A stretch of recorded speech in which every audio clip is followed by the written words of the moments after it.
Apa? Ayo sekali kamu. Terus.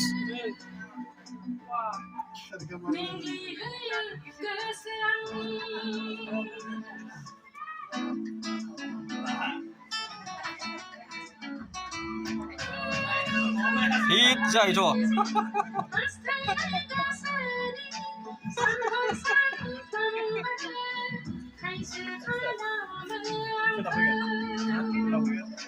Ayo.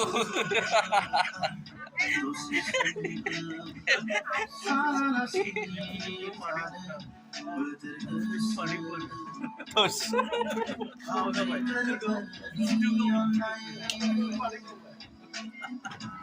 Ayo mandi Thằng nói về ông này mà đi và chúng đi đâu là tôi xin nó rồi 이거 맛 좋은 거 오는 거 파마지